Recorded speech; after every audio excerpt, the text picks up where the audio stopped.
With the offseason about to kick into high gear, how will the Flames go about their summer? Hey everyone, welcome into Hot Topics. This episode brought to you by ProStars Plumbing and Heating, Calgary's first choice when it comes to plumbing and heating. Rob Wong, joined alongside by Postmedia Calgary Flames writers Wes Gilbertson and Danny Austin. And guys, the NHL Draft set to begin on Friday. The Flames holding a pair of first-round picks, number 18 and number 32. Wes, you wrote about the Flames draft process earlier this week. What did you learn about the way they go about things?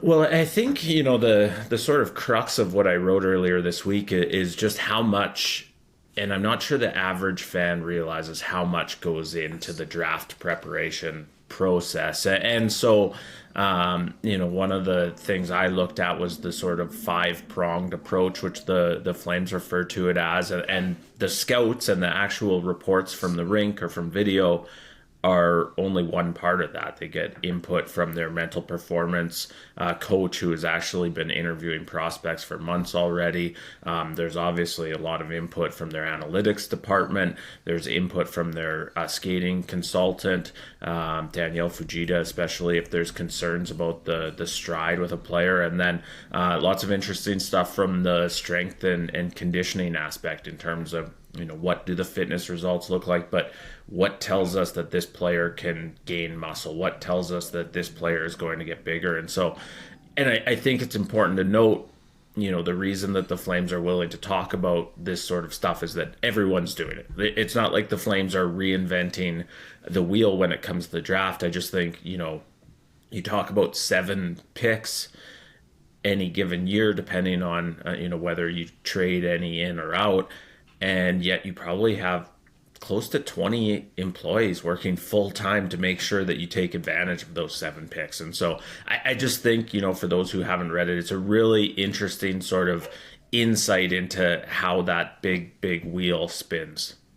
No, it definitely is cool to learn about how the teams go about it. And as you said, a lot of teams are doing similar things, but the Flames going to be looking to find their edge heading into this draft. Danny, you look at the history of some of the picks they've made recently. What can we sort of take from those recent draft picks and maybe try to forecast what Craig Conroy might try to do this weekend? I mean, when we're talking about 18 and 32, it's obviously a little hard to name names because, we just don't know who's going to still be on the board.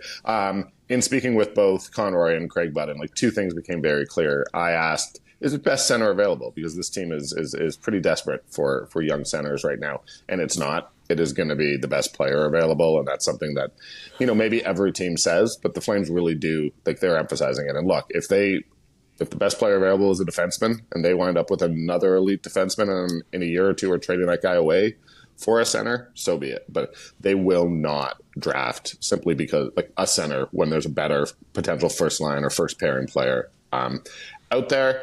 I would say the other thing that sort of Craig Button talked to me about, or Todd Button, I apologize, is this is it's highest ceiling. Yes, it helps the floor, but they're not looking to draft a guy who they know will be a third liner if there's a guy who could be a first liner available. I think they did really, really well with that last year. Matt Vigren and Zane Perek are guys who I know Wes and I are both pretty excited to see more of in Calgary next season. And I do think that the Flames see that as the path back towards contention. Is you've got to get guys who have the potential to be difference makers, and that high ceiling is the top priority.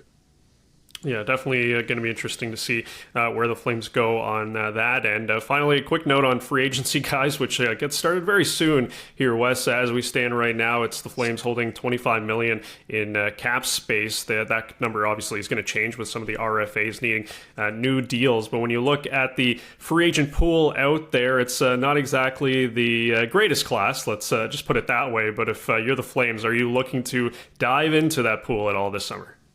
I mean, I think you always, put yourself in the cannonball pose and see if you can make a big splash. But realistically, no, I don't think a whole lot of that cap space is going to be chewed up. I am sure Craig Conroy will phone Mitch Marner's representatives and ask if he'd have any interest in coming to Calgary. Whenever one of those big names is available, sure, you make the inquiry, and yet I think this will be a very quiet free agent period for the Flames. You just look at what's going out. Dan Vladar, we expect to hit unrestricted free agency, so you need to replace your backup goalie.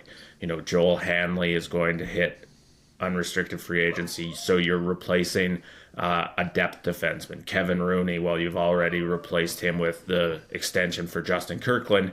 And so there's not that many big jobs available in Calgary. They want to see what the kids are capable of. And so I just don't think we're going to be talking about any big signings. Yeah, I'll double down on that.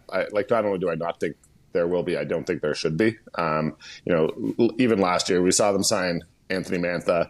That meant Matt Coronado, there wasn't necessarily a place for him to start the year. And Matt Coronado, once he got in when Mantha got hurt, although I don't know that that's exactly how it played out, it was Matt Coronado was one of the great stories of last season. And I think that they need to have space for these young guys. It's unfortunate, but for everyone who, says, oh, tear it down, rebuild, they have gone a different path. One way or another, it's a couple-year process, and it's probably 4 or 5 years after you draft your players. And they have 2 first-round picks next year. I imagine you're hoping at least one of those is pretty high. I think we're right in the middle of the process, and it's going to be patience that's required.